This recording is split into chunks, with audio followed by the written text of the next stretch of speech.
Muito bem. J. Denásio, olha aí. Édipo, o complexo de qual nenhuma criança escapa. Se você já foi criança um dia, tenho que te dizer, você não escapou do Édipo. Aurélio, mas agora eu cresci, né? Você continua não escapando do Édipo.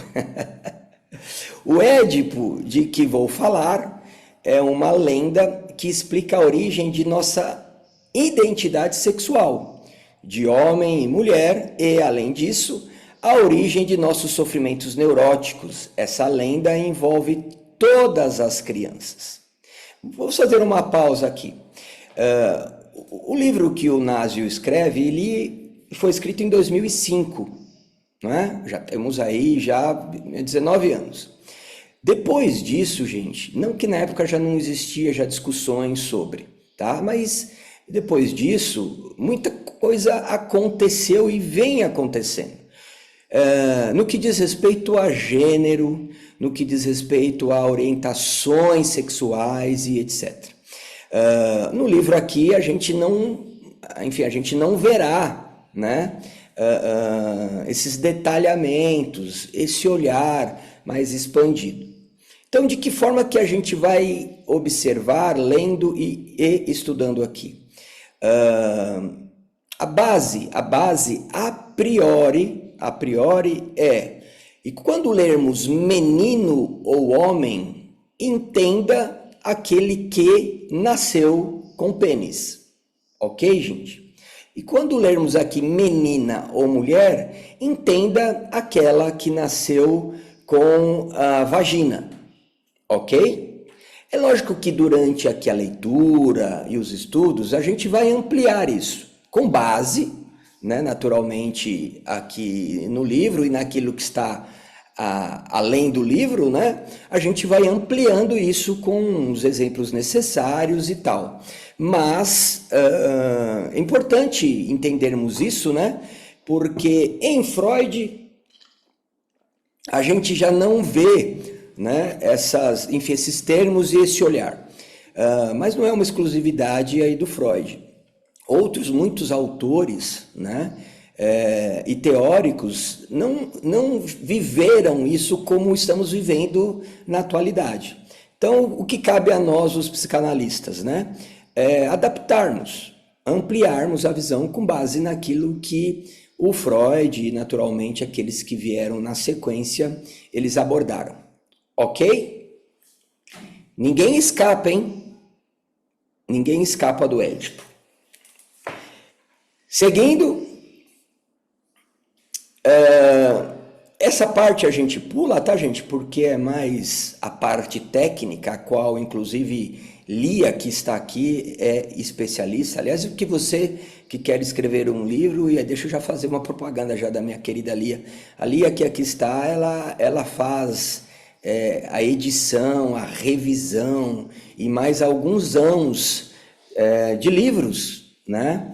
Então, você que tem interesse em escrever o seu livro, não deixe de falar com Lia Silva, que aqui está, né? Seguindo, bom, então aqui, gente, livro de 2005, né? Naturalmente, a edição em língua portuguesa, ou seja, chegou aqui para nós através da Zahar em 2007, todos nós já estávamos vivos, né? Em 2007 faltavam 2 anos para que eu chegasse na psicanálise. Cheguei na psicanálise em 2009, né? Então lembro que já cheguei e já me deparei com esse tal de complexo de Édipo e fiquei enlouquecido. E na época já me indicaram, leia o livro do Denásio, que é recente aqui no Brasil, mas que vai te dar uma boa base. E eu fui atrás do livro, né? E ali o meu flerte, o meu amor e admiração por J. Denásio já começou, né? Importante dizer, gente, que o J. Denásio hoje ele vive na França, né? Que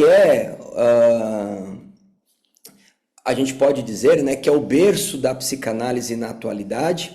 É lá que está, talvez, os principais nomes da psicanálise nos dias de hoje, mas ele nasceu na Argentina, nossos vizinhos aqui, né? E naturalmente responsável por muito aquilo que de psicanálise existe na América Latina. Mas hoje ele tem lá os seus congressos, seminários e etc. Então, se algum dia você estiver na França, em Paris, e tiver a oportunidade de, poxa, fiquei sabendo que vai ter uma aula, vai ter algo aí com o J. Denásio, diria a você, não perca, né? Então aqui no sumário, gente, nós temos o Édipo do menino, né? Logo após a abertura, o Édipo da menina, perguntas e respostas sobre o Édipo, né? O Édipo é a causa das neuroses ordinárias e mórbidas do homem e da mulher, como o Freud nos ensina, né? O complexo de Édipo é a base, o núcleo de toda a neurose humana. E o Násio não deixa de abordar isso. Arquipélago do Édipo, excertos ou excertos das obras de Freud e Lacan sobre o Édipo. Então a gente vai abordar um pouco esse olhar do Lacan, precedidos de nossos comentários. Nossos, no caso do Denásio, né, gente? Seleta bibliografia sobre o Édipo, o que ajuda muito a gente se aprofundar após o livro, né? E o índice geral. Ok? E vamos para a abertura, gente. Nenhuma criança escapa ao Édipo. O Édipo que vou falar é uma lenda que explica a origem de nossa identidade sexual de homem e mulher. E além disso, a origem de nossos sofrimentos neuróticos. E quando falamos de identidade sexual, gente, não estamos falando de gostar de sexo com homens, mulheres, com quem tem pênis ou com quem não tem pênis. Identidade sexual está para além disso, né? E quando a gente entende a proposta do Freud sobre a sexualidade, a gente vai entender que a sexualidade ela não se resume ao sexo, ao coito, à transa. A sexualidade ela fala dessa busca incessante que temos pelo prazer, não é? Mas que também nos leva além do prazer, né? E é nessa relação com o prazer e além do prazer, que normalmente se manifesta como desprazer, que a gente encontra a tal da satisfação. Então, identidade sexual não se resume a eu gosto de menino ou eu gosto de menina. Passa por isso? Influencia nisso? Certamente. Mas fala de quê, gente? Fala daquilo que a gente identifica como objeto de prazer. Como objeto de desprazer, né? Vai definir, inclusive, os nossos gostos. Olha que interessante isso. O que eu gosto de ver, assistir, experimentar ou o que eu deixo de gostar. Tamanha a influência que o complexo de Édipo ele tem na vida de cada um de nós, né? Então essa lenda envolve todas as crianças. Vivam em uma família clássica, monoparental, recomposta ou ainda cresçam no seio de um casal homossexual. Veja que aqui o Násio já tinha acesso a uma realidade social, né, que, por exemplo, o Freud não teve. Então, veremos aqui durante o estudo, né, que a relação com o pai ou a mãe ou a função paterna e a função materna não se resume a homem e mulher, macho ou fêmea, ok? Ou até mesmo sejam crianças abandonadas, órfãs e adotadas pela sociedade. Isso também é muito importante. Uma das perguntas que a gente mais responde na aula é exatamente essa. Mas e aquela criança que foi adotada, Aurélio? Que não teve a mãe, que não teve o pai? Acreditem, eles buscarão, eles terão identificação com essa função materna ou função paterna, né? Muito bem, nenhuma criança escapa ao Édipo. Por quê? Porque nenhuma criança de 4 anos, menina ou menino, escapa à torrente das pulsões eróticas que lhe afluem e porque nenhum adulto de seu círculo imediato pode evitar ser alvo de suas pulsões ou tentar bloqueá-las. O Freud, ele inicia a sua proposta de psicanálise com aquilo que ele chama de teoria da sedução, né?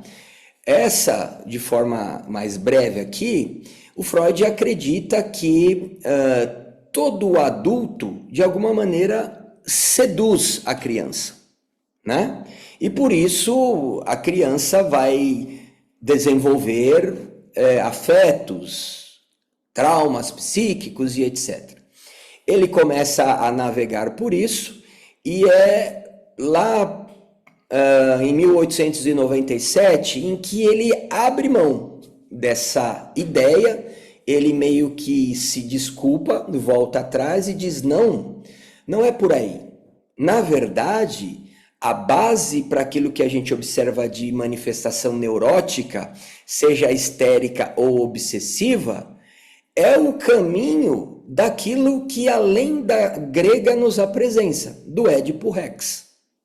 Então, o Édipo Rex, ele vai nos dar uma ideia de como acontece. Édipo, uma criança, filho de Jocasta e de Laio, rei de Tebas, ele em algum momento vai desejar a mãe e para se casar com ela, rivaliza com o pai e mata esse pai, né? Então, ali o mito, de uma forma mais breve aqui, conta que isso, e assim, gente, imaginem isso numa peça de teatro, que é o que aconteceu na época. Então, né, você imagina aqueles teatros que existia ali na época, né?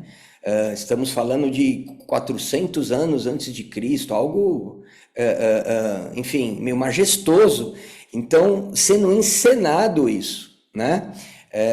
Bom, o Freud olha para isso e vai falar assim, é isso que acontece com a gente, né? Não dá para fugirmos disso.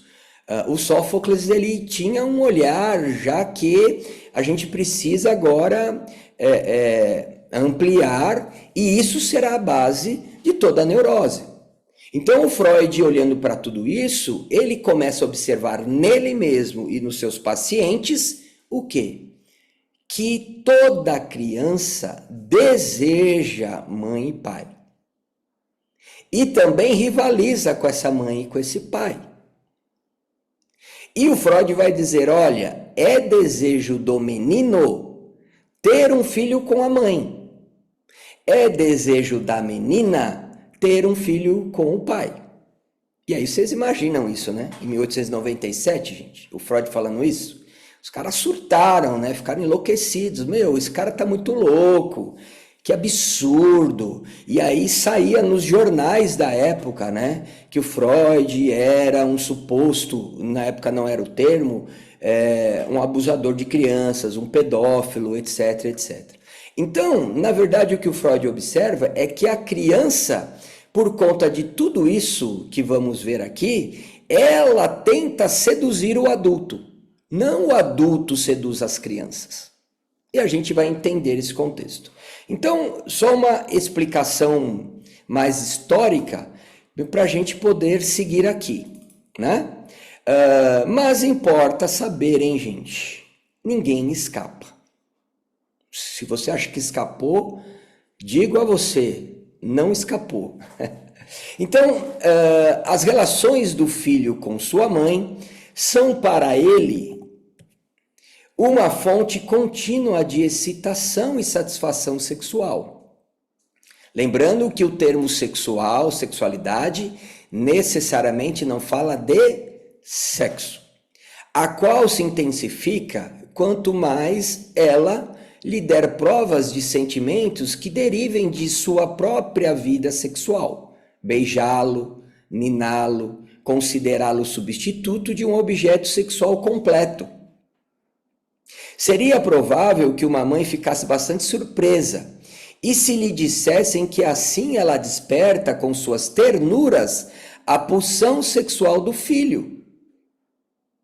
Ela acha que seus gestos demonstram um amor assexual e puro, em que a sexualidade não desempenha papel algum, uma vez que ela evita excitar os órgãos sexuais do filho, mais que o exigido pelos cuidados corporais. Mas a pulsão sexual, como sabemos, não é despertada apenas pela excitação da zona genital. A ternura também pode ser muito excitante. Veja, gente, é muito importante isso. Um exemplo, nós fizemos, e os alunos aqui, os mais antigos, né? Eles já se depararam já com isso. De quando em quando, eu proponho na grupo terapia o tema sexo, porque, não sei se você sabe, mas é um tema que faz parte da nossa vida, né? Então, veja, e fizemos isso agora na semana passada, né? No sábado. É isso, acho que foi isso, né, gente? É uma cabeça, enfim. E foi muito interessante. A gente tinha lá no grupo alguns alunos que aqui estão. E o que a gente ouve, especialmente das mulheres? Que o sexo é só a martelada do Thor, gente? Não. Que é só isso que a gente ouve por aí, né? Que é o tchaca-tchaca na buchaca, etc. Não. É além disso. Aliás, que o que a gente mais ouve é o sexo ele começa muito antes, né? Num olhar, numa ligação, num zap durante o dia, né? No sair e comprar uma roupa, uma lingerie, algo do tipo. É muito, muito além.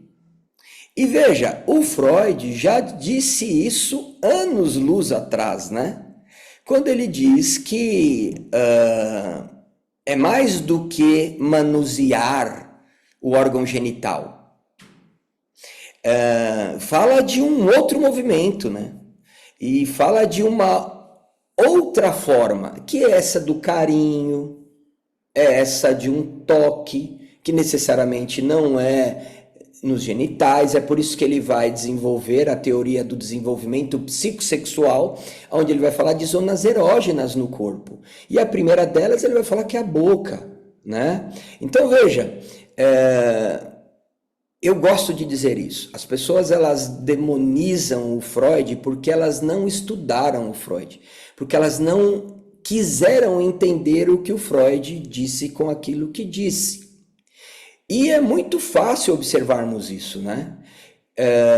Você, muito possivelmente, se sente excitada ou excitado com alguém sem ao menos ter tocado essa pessoa. Às vezes um olhar, não é isso? Às vezes enfim, uma fala, o timbre da voz, o cheiro, enfim, tudo isso. Então a criança, ela já vai manifestar isso. E os pais, sem terem a ideia disso, eles estão potencializando isso nas crianças. É lógico que de uma maneira um tanto quanto desnecessária e excedendo, eles tendem a ir além, né? Não sei se vocês viram, e naturalmente não vou citar nomes, né? Mas viralizou nesses últimos dias um vídeo, né, de um determinado líder religioso, de uma determinada instituição, dizendo que enfim, ele elogiava a filha, etc, etc. E acho que o ápice ali é no momento que ele fala que, inclusive, ele chega e dá um beijo nela sem que ela espere, para que saibam que ele foi o primeiro homem dela. Porque no momento em que ela namorar, ele saiba que ela, a namorada, já teve um outro homem antes dele, né? E aí isso vai, né? E aí depois, inclusive, essa filha também vem aí e grava um vídeo onde ela inicia dizendo que as meninas buscam namorados porque não tiveram pais que deram a elas aquilo que elas buscam no namorado, né? Enfim, então, os pais nem sempre sabem, gente, né, o que estão fazendo e gerando nas crianças. Mas não sabem porque também não querem saber, né? Então a gente vê de várias formas, né, tipos de manifestações, né, edípicas entre esses pais e as crianças, entre as crianças e esses pais, ok? Bom, um exemplo, não sei se você viu, enfim, alguém viu esse vídeo aí? Circulando pela internet? E eu acho que o pior foi ver enfim, a audiência que ali estava rir e aplaudir essa fala. Então, isso para mim é só mais um atestado de como estamos adoecidos, né? Em vários aspectos. Bom, o menino está apaixonado pela mãe e quer afastar o pai.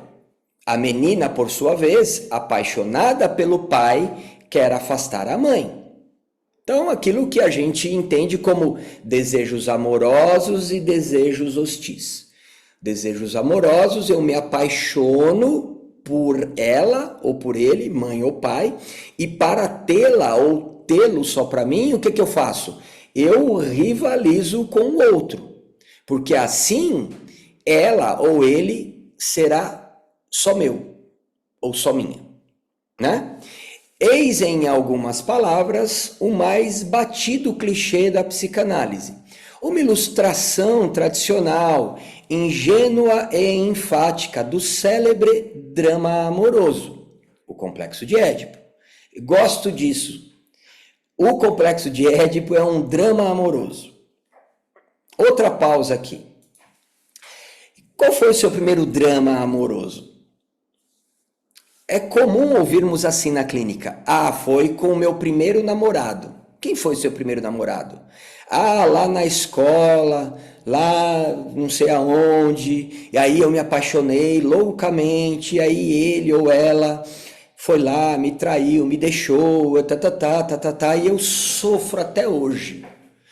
Foi com meu marido, o primeiro homem que tive, ao qual estou casada há mais de 20 anos.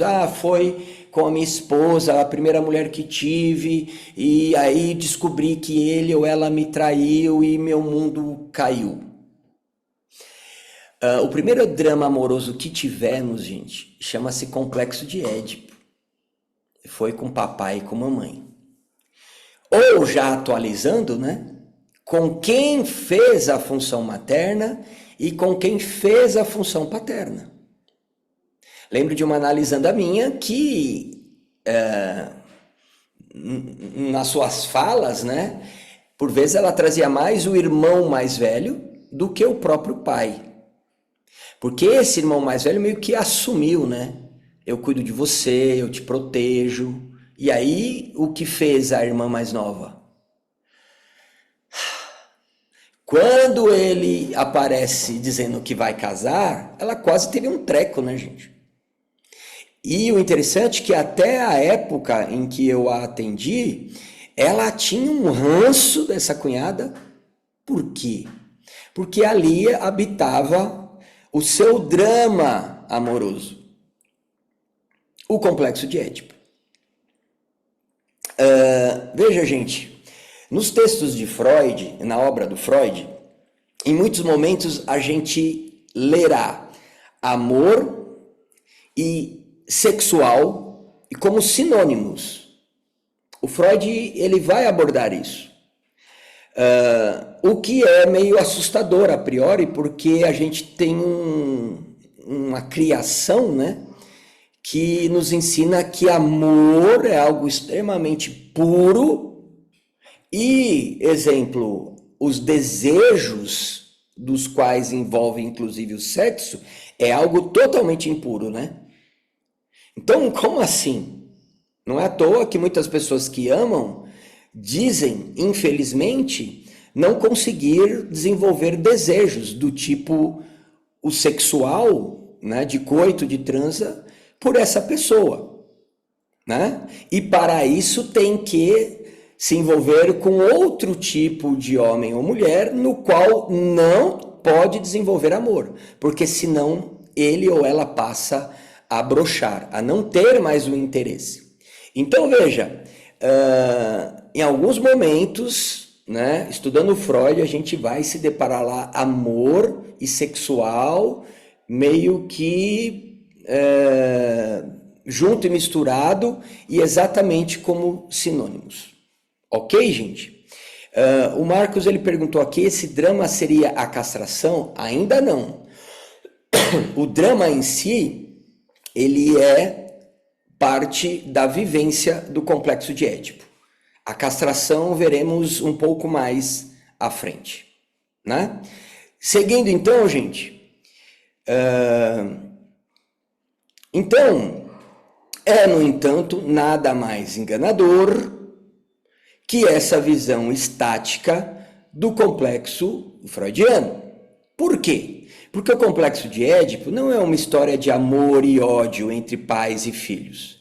É uma história de sexo. Ai, meu Deus. Isto é uma história de corpos que sentem prazer em se acariciar, se beijar e se morder, em se exibir e se olhar. Em suma, corpos que sentem tanto prazer em se tocar quanto em se fazer mal.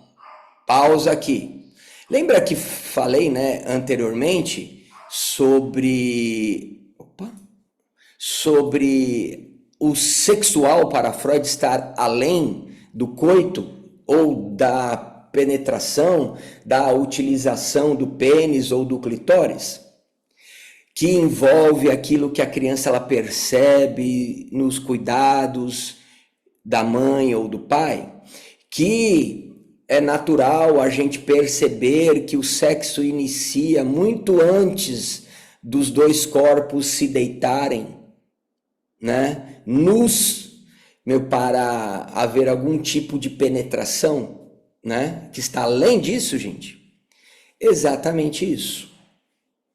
Então, veja, o sexo, esse desejo que chamamos de sexo, essa ideia que chamamos de sexo, ou essa prática que chamamos de sexo, ela se dá de outras formas, com outros gestos e com outros encontros, inclusive de corpos.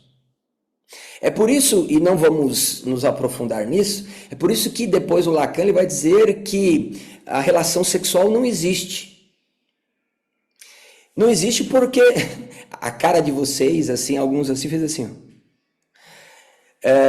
Por que não existe? Porque o conceito que temos de relação sexual não é relação sexual. É outra história.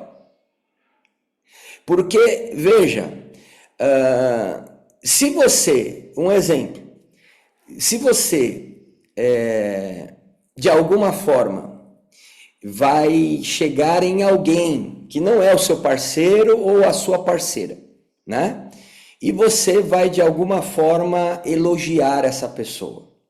Você vai, de alguma maneira, conviver com ele ou com ela, e de quando em quando você vai se perceber ali nos gestos de carinho e de admiração. Isso não pode gerar algum tipo de interesse, desejo ou excitação sexual? A gente ouve demais assim na clínica. Ele no trabalho me dá mais atenção do que meu marido em casa. Já ouviram isso? O porquê que, né, nesse exemplo, ela traz isso para análise? Porque de alguma forma já está vivendo essa relação sexual. Mas Aurélio nunca usou os seus órgãos genitais com esse ou com ela. Chega o Freud e diz, olha, no que eu estou dizendo, nem precisa. Então, aí, né, fala, ai meu Deus, então eu sou um adúltero, Aurélio, eu sou uma adúltera. Ah, vai dizer que você não sabia disso?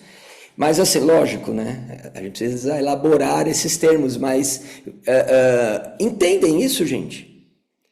Que está para além dos genitais se encontrando, se entrelaçando, está para além disso, né?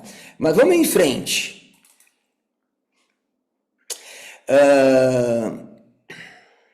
Cadê? Não, Édipo nada tem a ver com sentimento e ternura, mas com corpo, desejo, fantasias e prazer. Provavelmente, pais e filhos amam-se ternamente e podem se odiar, mas no coração do amor e do ódio familiar medra o desejo sexual. Na cabecinha da gente, isso é muito louco a princípio, né? Do tipo assim, você que é mais neurótico ou mais neurótica aqui, e eu me incluo nesse balaio de gato, possivelmente a partir de agora você vai ficar com o seu superego mais em alerta.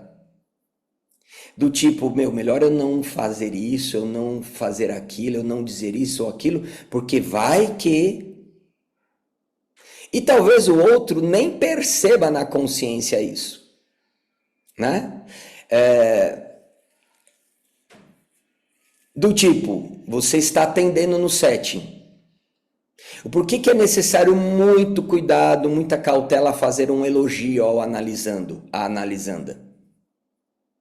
Porque ali já existe, né, uma transferência que normalmente é erótica, já com a figura, né, do analista, da analista. Aí chega ele ou ela, sei lá, com uma roupa nova, com um cabelo novo, com uma maquiagem, enfim. E aí você fala assim, nossa, você está muito bonito, muito bonita hoje. Era tudo o que ele queria. Do tipo assim, nossa, já estou quase sendo penetrada ou penetrando. Entendem isso, gente? Só que o Freud, e isso gera uma discussão até os dias de hoje, ele vai falar de corpos, ele vai falar que não é algo romântico, mas ao mesmo tempo, esse corpo, de novo, ele não depende, não se limita ao pênis e ao clitóris. Ok, gente? É muito além. Não é à toa que, exemplo, as mulheres, elas vão ao cabeleireiro, à manicure, para ficarem belas. Sim ou não? E a maioria fala assim, não, mas é para mim, Aurélio. Eu entendo isso. Mas isso gera o quê? Entende? Ah, o homem vai ao cabeleireiro e ao barbeiro, Aurélio, também. Lógico. Né? Então, veja, essa relação é além daquilo que crescemos entendendo. Ok? Mas, ao mesmo tempo, no encontro dos corpos, não há necessariamente a relação sexual. Então, há aí uma complexidade, não é à toa que é complexo de Édipo, né? E que o nosso querido Lacan, anos depois, ele vai utilizar um outro termo, inclusive, né? Que é o nome do pai, né? Acho que Lacan, ele falou assim, na boa, isso daí acho que tá dando muita dor de cabeça, e deixa eu dar uma, né, uma mudança nos termos e tal, para quem sabe entenderem melhor o que o Freud ele dizia. Não é à toa que, né, entre nós, os psicanalistas aqui do NBP, a gente fala, olha, ao estar ali na análise didática com os alunos, muitos têm muita dificuldade de entender esse negócio de Édipo do Freud. Veja, há outras formas de se perceber o Édipo. Exemplo, a proposta do Lacan, né? que entra aí o nome do pai após o estádio do espelho e tal. Então, é algo que é complexo. E é por isso que estamos aqui, né? Seguindo, o Édipo é um imenso despropósito. É um desejo sexual próprio de um adulto, vivido na cabecinha e no corpinho de uma criança de 4 anos e cujo objeto são os pais. Olha aí, outra pausa. Entendem que não dá para determinar que momento que a gente vai acabar o livro, gente? Porque a ideia é a gente se aprofundar, né? Veja, gente, Peraí, cadê? Veja, por que é tão fácil a gente se frustrar sexualmente falando? Indo inclusive em busca de um outro, de uma outra. Porque é na cabeça de um adulto aquilo que vem de quê? De uma criança. Então é meio que no meu corpo de adulto aquilo que faz parte da cabecinha de uma criança. Qual a chance de eu me realizar?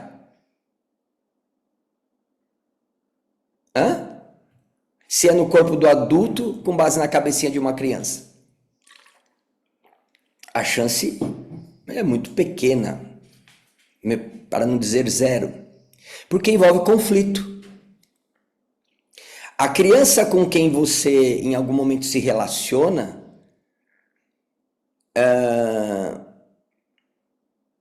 tem uma experiência edípica diferente da sua criança. Só que não basta ser só as duas crianças. São também os 2 adultos. Então imagina, são 2 adultos no corpo de adultos, mas que também são 2 crianças nesse corpo de adulto. É conflituoso ou não? Então a Tati Mosquela quer receber flores com bombons de licor da Cacau Show, enquanto, sei lá, o parceiro comprou uma camisinha nova que a sensibilidade é maior e ele quer ir para cima. Aí Tati falou, mas calma. Ele falou, mas entende isso, gente? Até porque está ligado ao pai e à mãe, né? Vamos ser sinceros, você acredita que seria possível ser feliz sexualmente com a sua mãe ou com o seu pai? Nunca. Primeiro porque é incesto, né? E o nosso ego e o nosso superego, imagina, não concebe essa possibilidade. O nosso nível de neurose não concebe essa possibilidade que é perversa, né? Então, a gente vai o quê? Vai buscar objetos substitutivos nos parceiros, nas parceiras, e a chance de ficar 100% é zero. Ok? Pois é. E aí vamos lá. A criança edipiana é uma criança alegre que, em toda a inocência, se sexualiza os pais. Desculpa, sexualiza os pais. Mas sexualiza como, Aurélio? Com aquilo que uma criança tem de repertório, né? Introduzindo-os em suas fantasias como objetos de desejo e imitando sem pudor nem senso moral seus gestos sexuais de adulto. Olha o perigo disso, né, gente? Então a criança observa seus pais, observa os seus gestos sexuais, né? Sexuais não é só, deixa eu ver que jeito que minha mãe, ela segura os seios, que meu pai segura o pênis dele. Não. É aquilo que já vimos aqui. E vai se identificar e vai reproduzir. Vocês verão na clínica de vocês, se é que já não viram na análise de vocês, o quanto de neurose sexual existe que se assemelha com o do pai ou da mãe. É por isso que é muito comum ouvir assim, ó, na minha família, todas as mulheres se divorciaram e não conseguiram um relacionamento duradouro e feliz. Isso fala de identificação, né? Ah, na minha família, todos os homens traem, não sei o que, não sei o que lá. Identificação,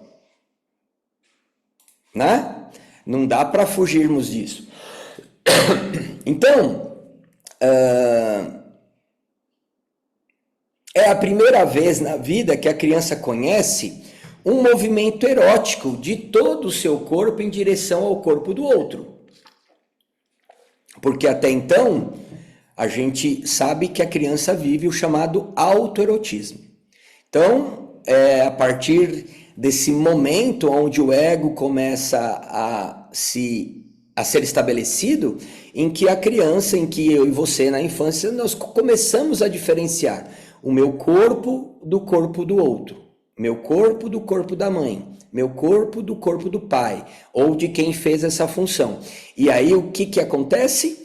Os movimentos, isso tudo que eu observo no corpo desse outro, de alguma maneira agora já me interessa. E aí o que eu faço? Eu também terei gestos e movimentos para que ele ou ela se interesse por mim. Então, é a primeira vez, né, na vida que a criança conhece o movimento erótico de todo o seu corpo em direção ao corpo do outro. Não se trata mais de uma boca tendendo para um seio, mas de um ser integral que quer apertar o corpo inteiro da mãe. Ora, se é verdade que a criança edipiana fica feliz ao desejar e obter prazer com isso, é mais verdade ainda que desejo e prazer a assustam, pois ela os teme como um perigo. Perigo porque é o desconhecido, porque é algo que não se viveu ainda, não é? E, de certa forma, a criança vai aos poucos ganhando entendimento do que pode, do que não pode, do que deve e do que não deve. E chega um momento, né, em que ela se depara com o quê? Desejando mãe e pai. Como assim, né? O perigo de ver seu corpo desgovernar-se sob o ardor de seus impulsos. O perigo de ver sua cabeça explodir em virtude de não conseguir controlar mentalmente seu desejo. E, finalmente, o perigo de ser punida pela lei do interdito do incesto, por ter tomado os pais como parceiros sexuais.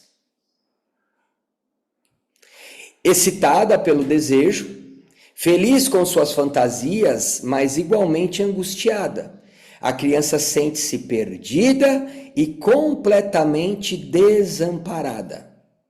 Olha só, alguém que é mãe aqui ou pai, já viveu aquela experiência do tipo, eu tenho um compromisso e aí no dia que eu acordo para esse compromisso, essa criança acorda com dor, com febre, com algum tipo de mal-estar, que de alguma maneira te força a não sair de casa. E mais do que isso, passar o dia todo fazendo o quê? Filho, você tá bem? Filha, você tá bem? Eu vou fazer uma sopinha, eu vou fazer não sei o quê. Pega no colo, leva para cá, dá banho. Só que ao mesmo tempo em que a criança fala assim, yes, consegui seduzir, gera angústia, porque já começa a ter a ideia de que, caramba, olha o que eu estou fazendo. Não, não pode. Não dá, não é correto. Entende o conflito, gente? Então, assim, ao mesmo tempo que eu quero a minha mãe só pra mim, cara, na boa. Não pode ser assim, mas eu quero. E vai dizer que a gente depois não reproduz isso com os parceiros. Eu lembro do dia que Danila, chorando aos prantos, porque Robson ia jogar futebol e ela queria o Robson só pra ela. Lógico que isso é só história, tá, gente? Mas entende de que maneira que acontece? Onde você vai? E aí vai fazer o quê? Com quem?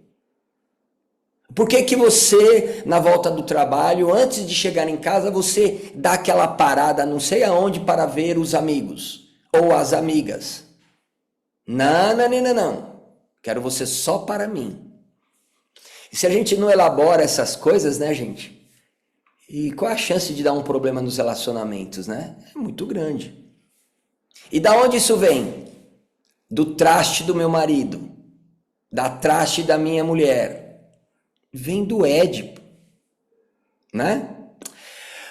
E percebam, gente, não é só no que diz respeito a sexo, hein? Fala de posse, fala de movimento narcísico, fala de ser agressivo, de ser agressiva. Entende que envolve o todo da gente, né?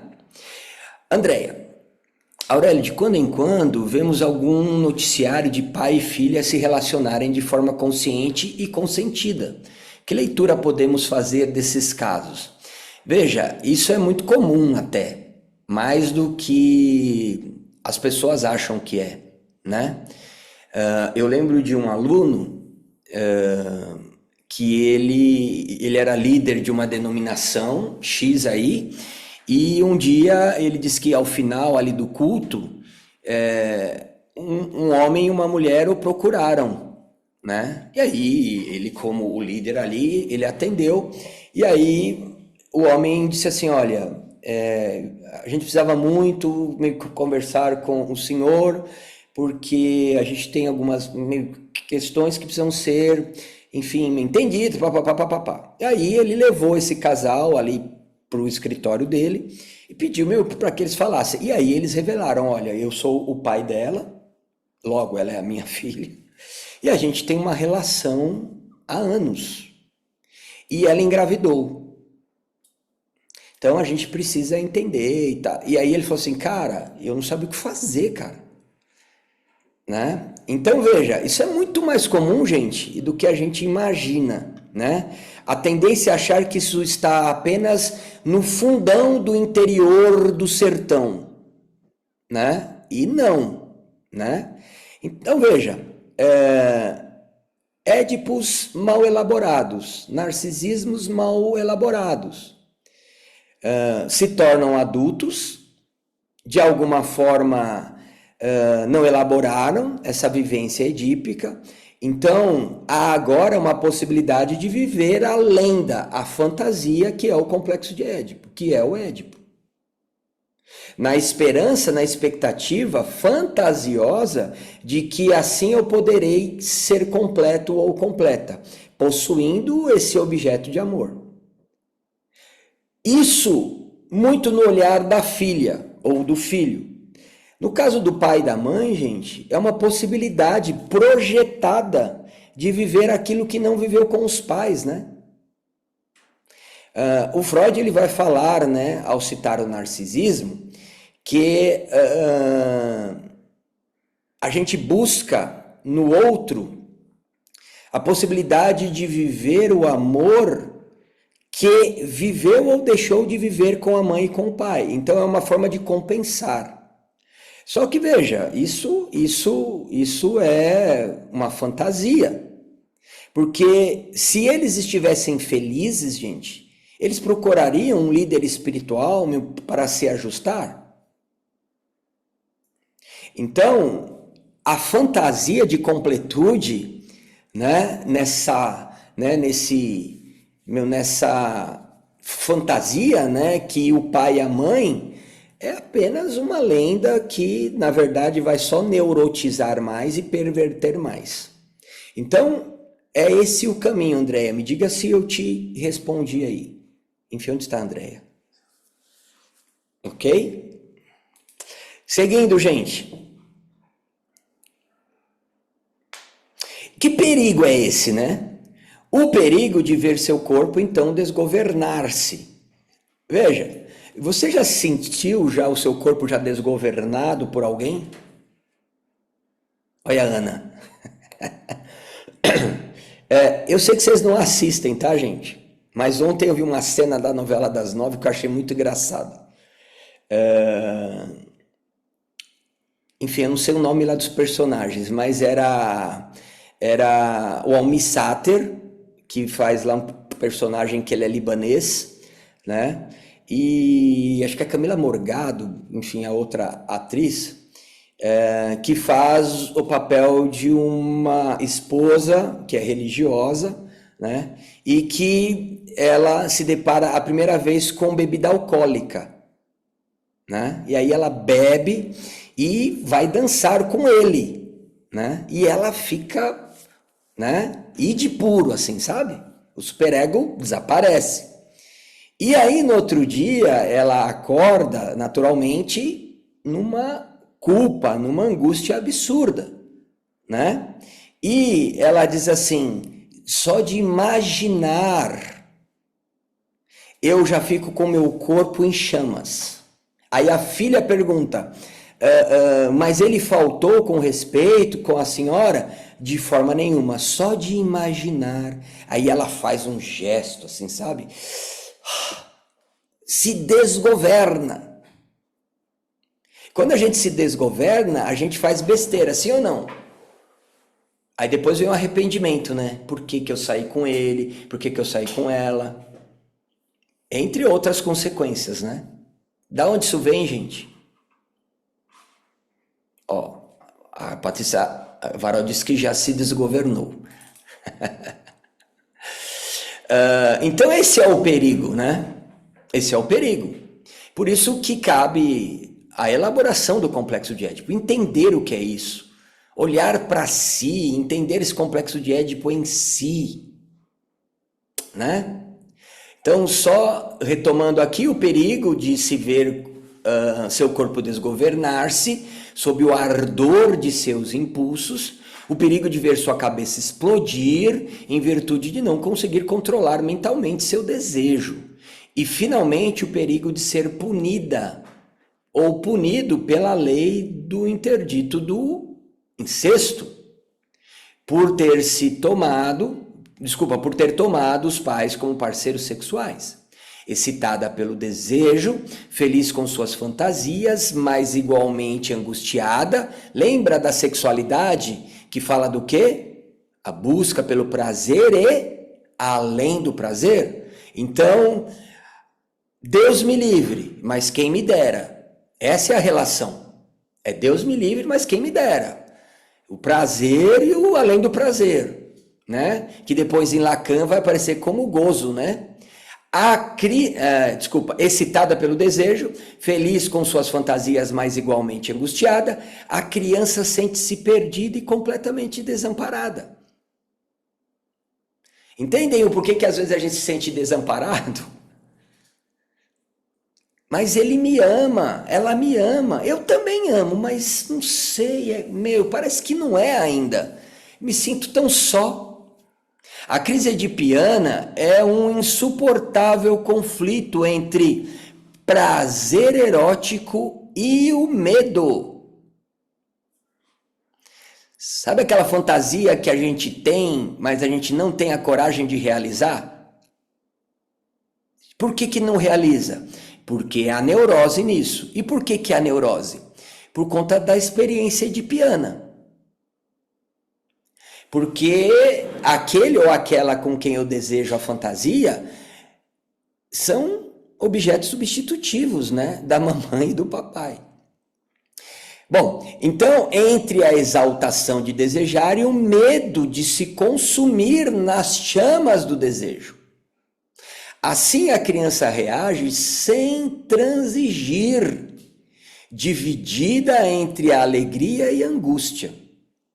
Não tem outra saída, senão esquecer tudo e apagar tudo. O que é, gente, esquecer tudo e apagar tudo? Recalque. Reprimir. Que é outro termo que, nos escritos de Freud, em muitos momentos aparecem como sinônimo. Repressão e recalque. Veja, eu não consigo lidar com esse Deus me livre, mas quem me dera? Eu não sei. Essa relação de prazer e de desprazer. Gera muita angústia isso aí. Mas é tão bom, mas é tão ruim. O que que cabe então, já que eu não consigo lidar com isso? Esquecer. Reprimir. Recalcar. O Freud vai dizer que todos nós fizemos isso. É por isso que é tão difícil, quando adulto, estudando exemplo a psicanálise, ou fazendo análise, a gente se deparar com esse tal de complexo de Édipo. Porque eu recalquei, eu não lembro dessa época, dessa fase. Como assim minha mãe? Meu Deus do céu. Meu pai? Nem conheci. Porque está recalcado. Aí no processo de análise a gente vai descobrindo o quê? Gente, tá aqui ainda. Tá aqui. Ninguém escapa. Sim, a criança edipiana, seja menino ou menina, recalca vigorosa. Não é um recalque, é um recalque vigoroso. Fantasias e angústias. Para de tomar seus parentes por parceiros sexuais e torna-se, com isso, disponível para conquistar novos e legítimos objetos de desejo. Pausa aqui. Gente, tornar-se disponível quer dizer que vai viver alguma coisa? E aí o Freud nos ensina que existe a intensidade dessa experiência edípica, né? Que a gente tem que descobrir qual a sua intensidade. Mas assim, o fato de eu me colocar disponível a viver um amor, né, que é o que a gente fala, uma relação, não quer dizer que eu vá viver. Porque há uma disponibilidade que eu não consigo, a princípio, avaliar se ela é consciente ou também inconsciente. E também inconsciente. E é por isso que a gente ouve muito assim, mas eu quero. Mas eu me proponho, mas eu não consigo. Quando eu tô lá, parece que alguma coisa. Mas eu quero. Né? Porque há uma ideia de disponibilidade, mas quem disse que estar disponível vai me levar a viver, né? Então é assim que enfim, é aqui, gente, é edipiana, seja menina, vigorosa, sexuais. Não, é aqui, né? Sim, a criança edipiana, seja menino ou menina, recalca vigorosamente fantasias e angústias, para de tomar seus parentes por parceiros sexuais e torna-se com isso disponível para conquistar novos e legítimos objetos de desejo. Lembrando que objetos é tudo aquilo que está fora do ego, está fora do meu eu, né? É assim que progressivamente descobre o pudor, desenvolve o sentimento de culpa, o senso moral, e estabelece sua identidade sexual de homem ou de mulher. Entende que só acontece, ou melhor, só se estabelece após essa vivência? E como foi e será o processo de recalque, gente, vigoroso que eu e você tivemos, ao ponto de a gente desenvolver esse pudor que temos, ou que pensamos que temos, esse senso moral, essa culpa que temos em viver a nossa sexualidade com objetos. E, de novo, né, isso está não só limitado ao sexo, gente. Olha, é comum observarmos em pessoas, assim, elas precisando de ajuda. Bom, vou dar um exemplo atual, né? E aí você que verá essa aula em algum outro momento da história, mas no momento atual a gente está vivendo o que lá no Rio Grande do Sul? Tragédia. A cada imagem que eu vejo, assim, caramba.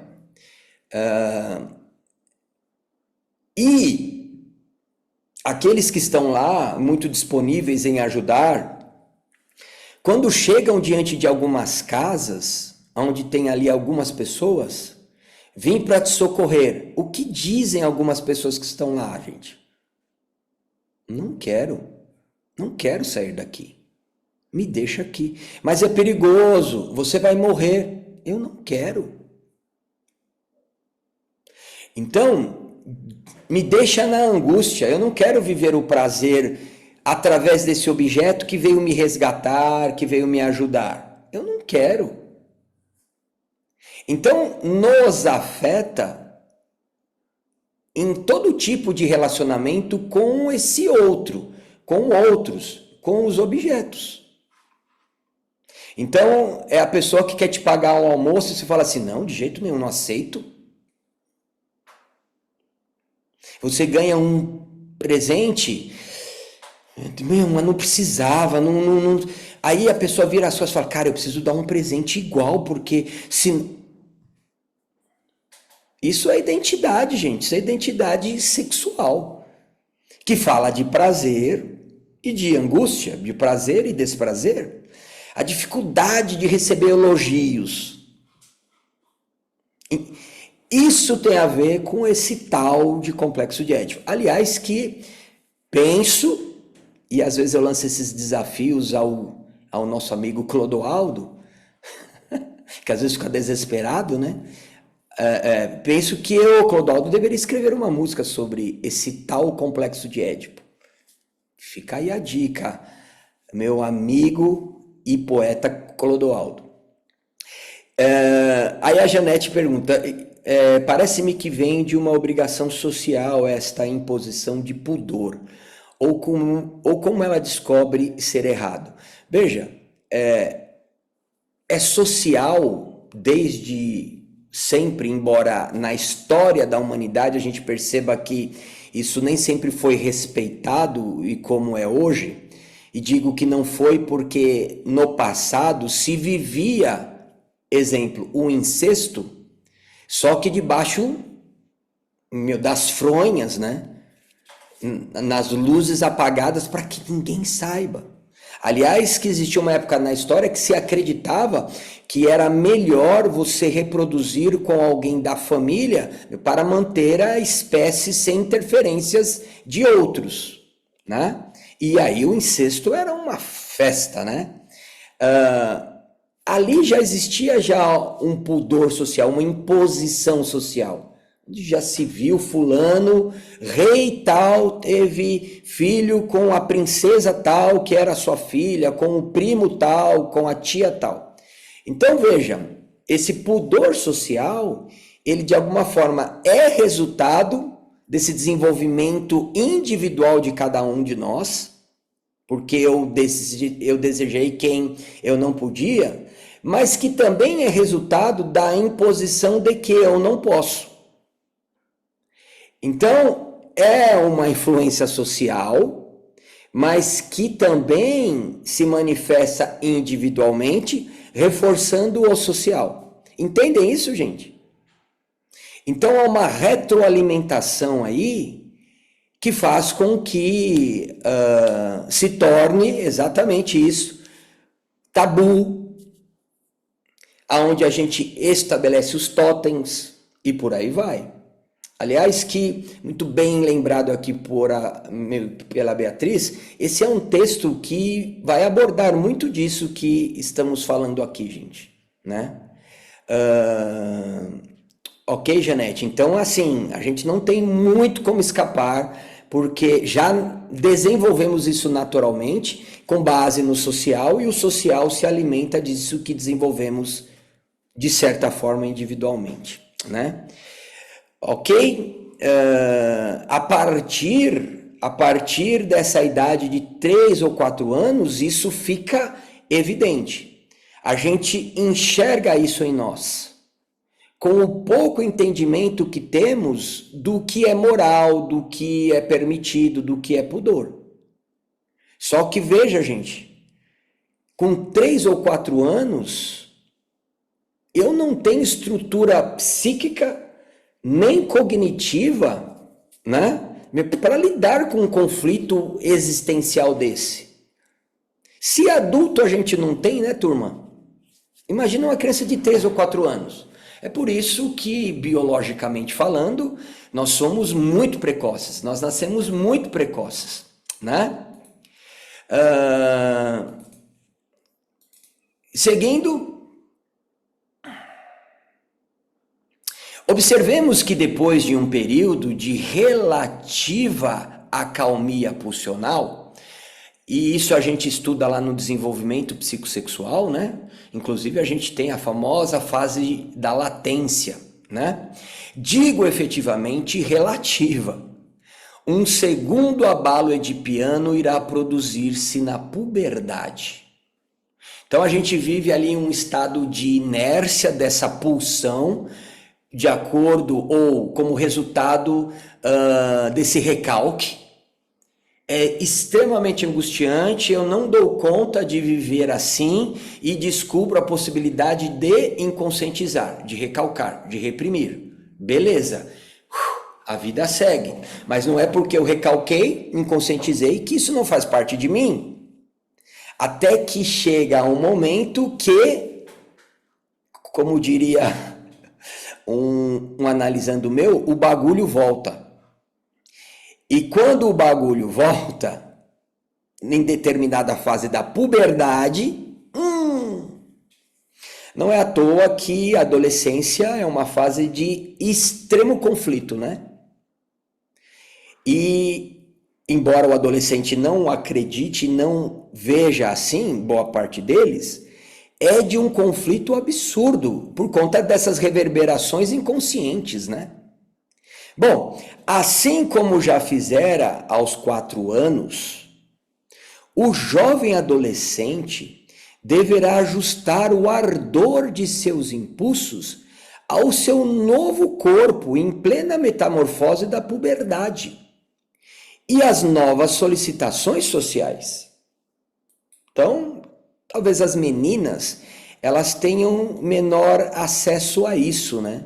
Mas o que acontece especialmente com meninos? A famosa masturbação, né?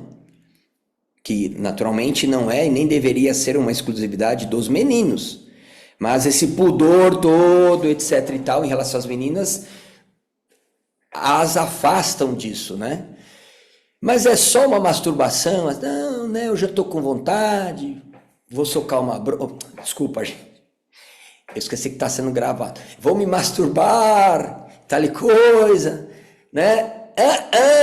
Aquilo volta como uma avalanche que o menino ele fica o quê? Desgovernado. E a menina também fica desgovernada. É uma avalanche. É como se a represa não tivesse suportado a pressão e ela cede. E tudo aquilo volta. E volta em extremo.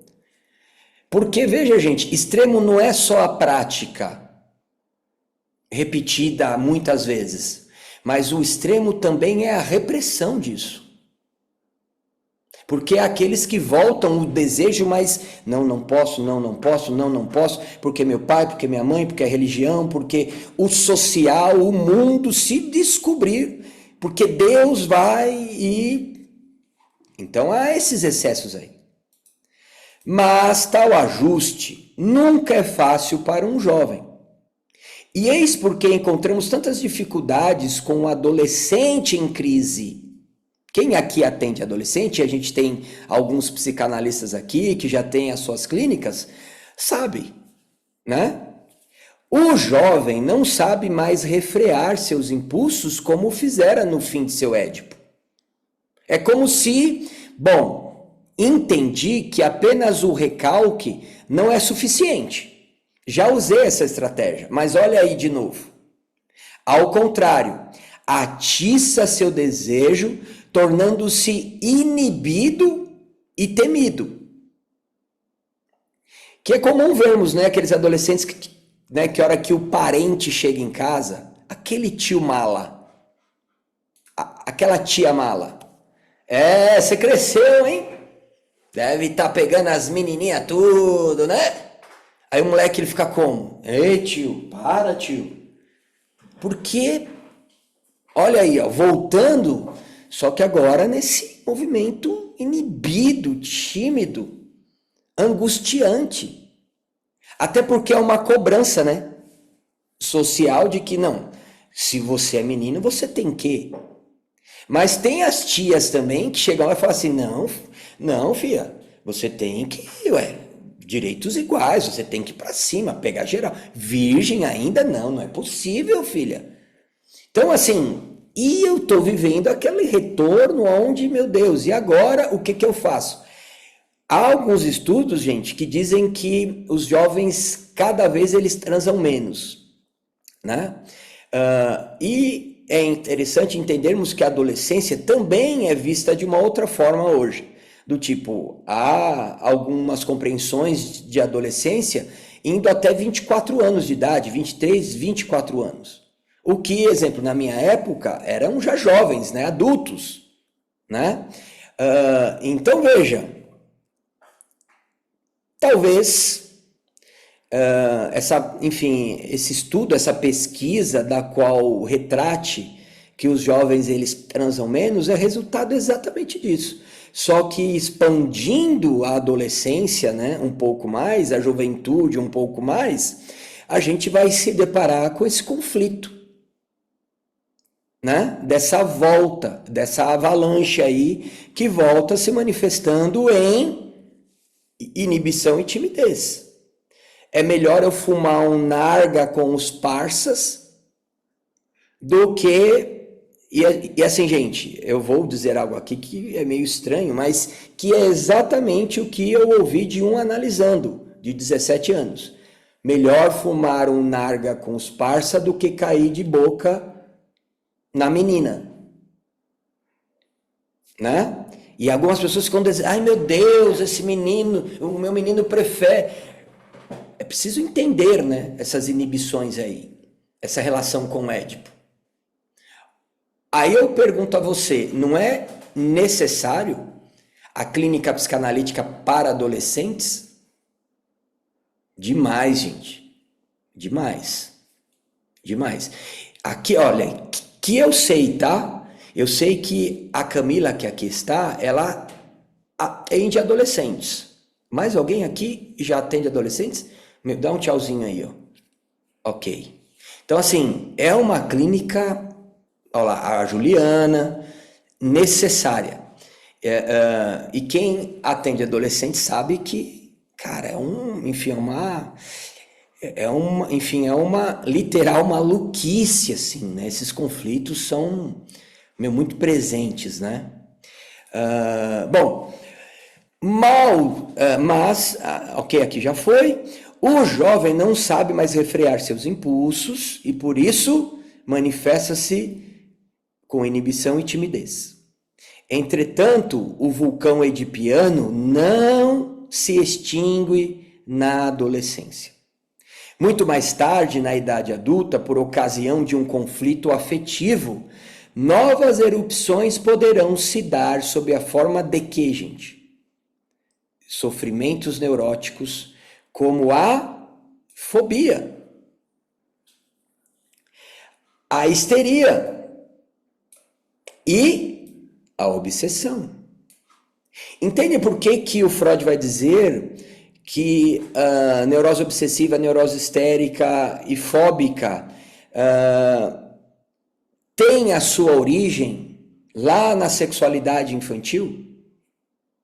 Que como psicanalistas não adianta a gente querer enfrentar essas manifestações, esses sofrimentos, esses conflitos com qualquer outra abordagem que não seja essa de, vamos entender o desenvolvimento da sua sexualidade, o desenvolvimento psicossexual que você teve, a sua história edípica. Lógico, não é logo na primeira, né, que aí a pessoa chega falando, não, então me fale da sua sexualidade infantil. Não, mas há toda uma preparação que precisa chegar lá. A gente vê isso no caso Dora, a gente vê isso no Homem dos Ratos, a gente vê isso no Pequeno Hans. Então a psicanálise que não vai até lá não é psicanálise, é qualquer outra coisa, porque está lá, nessa sexualidade infantil, vivenciada no seu ápice, ali, né, na descoberta da fase fálica, genital, 3, 4, podendo ser 5, 6, enfim, mas está ali, gente, nesse ápice aí, ok? Enfim, não esqueçamos que outra reativação do Édipo pode se desenvolver.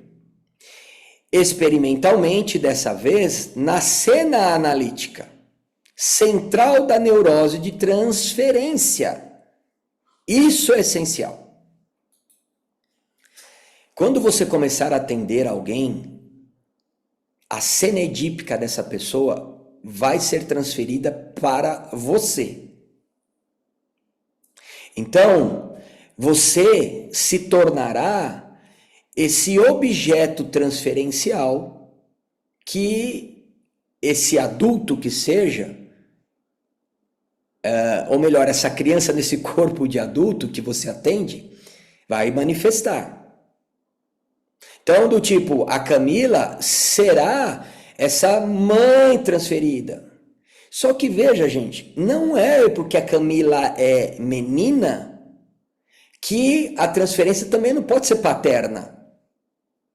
Ok? Não é porque... porque assim, gente, na lógica, o nosso cérebro, a nossa psique, ela não tem muito essa distinção. Né? É por isso que hoje se entende, e até voltando ao que disse lá no início, que se entende que no desenvolvimento, né, é que vai se entender, esse indivíduo, ele vai se entender como eu sou isso, eu sou aquilo, né?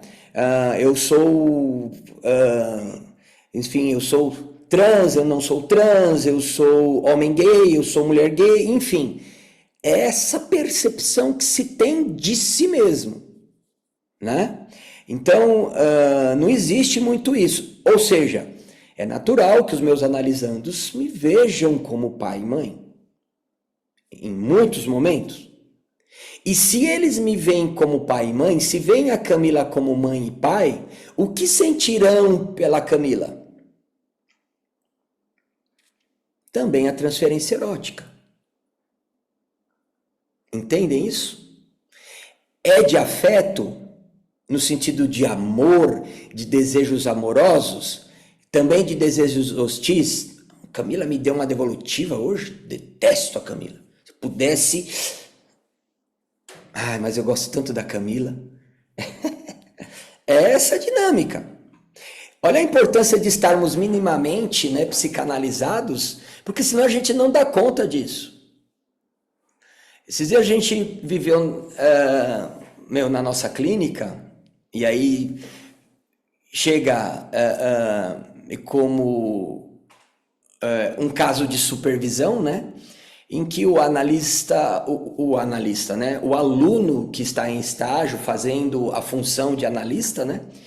Ele se depara com uma analisanda que, segundo ele, não respeita ele. Que durante a análise, ela bebe água, e aí ele tá aqui, ela tá assim, ó.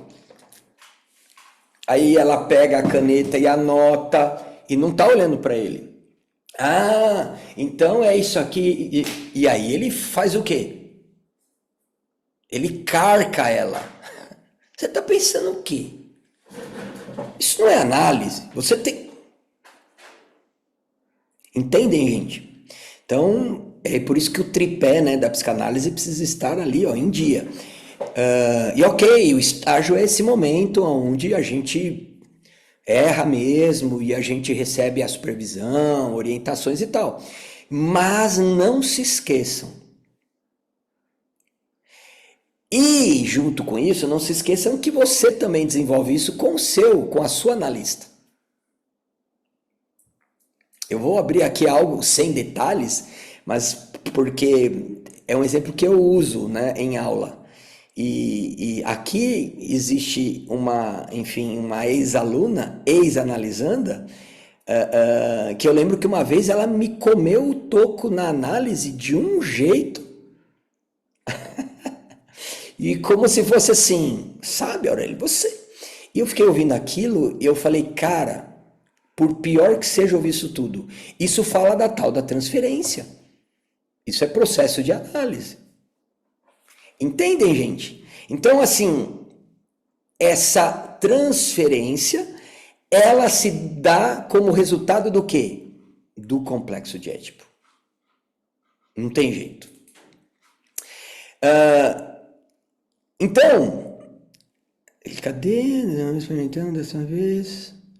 Em outras palavras, a transferência entre paciente e psicanalista é a repetição em ato do complexo de Édipo. E para pararmos aqui hoje, com base nisso, dou uma dica, sei lá, uma orientação, enfim, a vocês. É natural que as pessoas elas tenham muita dificuldade de compreender esse tal de complexo de Édipo. Porque elas, a princípio, elas entendem assim, eu não me lembro de desejar o meu pai nem minha mãe. Eu não me lembro de ficar olhando para o pênis do meu pai. Eu não me lembro de reparar na minha mãe que ela não tinha pênis, né? Acham que é só isso. Mas, em algum momento da análise, e quando vocês observarem, né, esse movimento transferencial do seu analisando, da sua analisanda, não que seja necessário, mas talvez você vai perceber que é a deixa de você dizer, isso é uma manifestação edípica. Um exemplo, como a gente vê lá no filme do Homem dos Ratos. O Freud dizendo, isso é porque você está me colocando no lugar do seu pai. Achando que estou colocando... Oi? Sumiu minha voz, gente? Sumiu? Voltou? Voltou? Oi?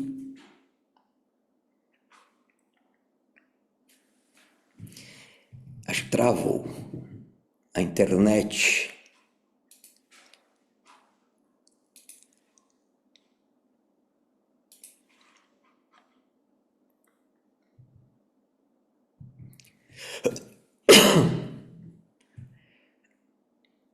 Voltou? Muito bem. Internet, né, gente? Até onde vocês me ouviram? Porque às vezes eu fiquei falando e... Enfim, alguém lembra aí? É melhor dar a dica de novo, eu acho. A dica, tá. Então, assim, enfim, as pessoas elas têm essa ideia de que o complexo de Édipo não existe nela e nem para elas, porque elas não se lembram, né, desse desejo pelo pai e pela mãe, que elas não se lembram de ficar olhando o pênis do pai, olhando se a mãe não tinha pênis e fazendo essas comparações, né? E não, o Édipo, ele não é só isso, né? Embora ele envolva isso também. Porque, veja, por vezes, nessa manifestação transferencial do seu analisando com você analista, talvez você entenda que aquele momento é a deixa para você. Isso é complexo de Édipo. E aí eu dei o exemplo, né, daquilo que a gente assiste lá no filme do Homem dos Ratos. Ele espraguejando, né? Eu te detesto, eu te odeio, eu... E aí, enfim, entre aspas, né? O Freud fala assim, isso tudo porque você está me colocando no lugar do seu pai.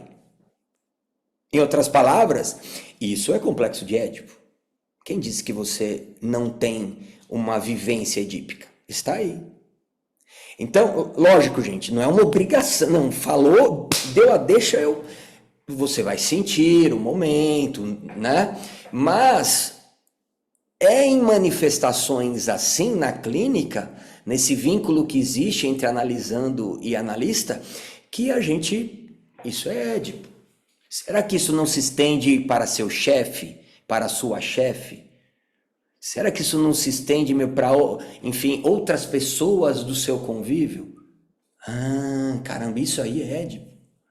É porque você desejou, exemplo, a sua mãe e não teve. Então, a Camila entra nesse lugar aí. Ah, então é por isso que... Entendem, gente? Mas passa pelo Édipo. Ok? Gente, 11h38, eu não quero me estender muito porque eu sei dos compromissos de vocês, além dos meus, né? Mas tem uma pergunta aqui da Tatiane Souza. Como identificar que meu complexo de Édipo está minimamente resolvido? Ou se é que se pode resolvê-lo? Não se pode resolver o complexo de Édipo, né? Eu gosto de dizer que se o meu complexo de Édipo for resolvido no seu todo, eu deixo de ser humano, né? É como se eu matasse a minha criança, né? Olha que nível de agressão, matar uma criança. Então, há alguns movimentos que a gente tem a tendência de matar a criança que nos habita, né? Isso simbolicamente, né? Enfim, é uma figura, né, gente? Então, veja, de que maneira que eu vou perceber, então, que esse Édipo, ele está minimamente elaborado, em processo de... veremos aqui durante as aulas algumas manifestações, mas no que diz respeito ao relacionamento com as pessoas, a gente vai observar isso. Fica mais saudável, mais leve, menos possessivo e por aí vai. Ok?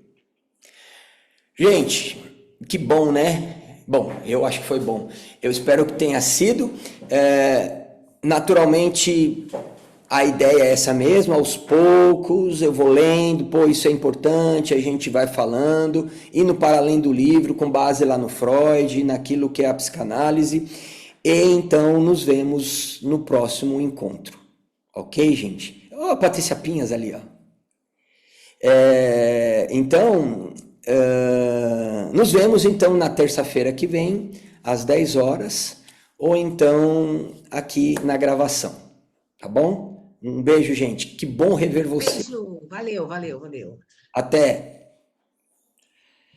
Valeu, Aurélia. Até de noite. Abraço, até mais.